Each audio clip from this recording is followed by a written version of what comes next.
التمثال ده كلنا كنا فرحانين قوي بالشكل ده، وقلنا اوعى تمشي على الارض لحسن دي مليانه اثار مصر المقدسه، وان ازاي الارض المصريه بتتكلم بالاثار، علشان لقوا او جمعوا القطعه دي من تمثال الملكه حتشبسوت.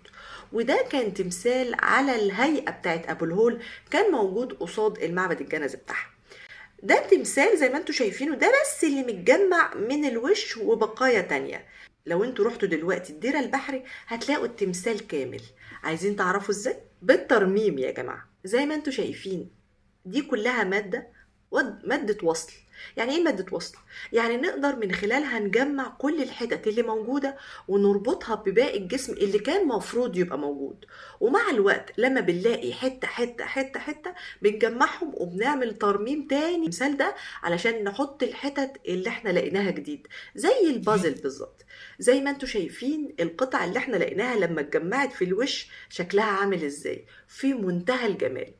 لما تروحوا كمان هناك وتشوفوا بعينيكم المجردة هتلاحظوا ان في كمان حتت من القلادة موجودة، قلادة الأوسخ، وحتت من المؤخرة موجودة، وحتت من المخالب موجودة. كل ده متجمع بالشكل الجميل ده. في ناس هتقول يا نيرفانا، هو ده حاجة عادية بتحصل ولا ده غلط مننا؟ لا يا جماعة، ده كل متاحف العالم كده.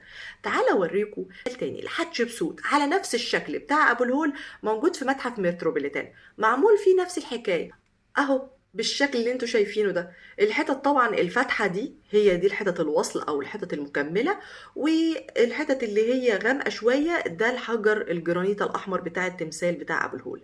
في ناس هتقولي نيرفانا هو ده صح؟ اه صح، لان عندنا تماثيل كاملة ليها، فعندنا الابعاد وعندنا نسخة كاملة، فمن خلال النسخة الكاملة دي بنعمل النسخ المهشمة دي. في ناس هتقول يا نيرفانا، هي ليه تماثيل حتشبسوت متكسرة قوي كده؟ لا دي قصة تانية خالص، هبحكيها لكم في فيديو تاني.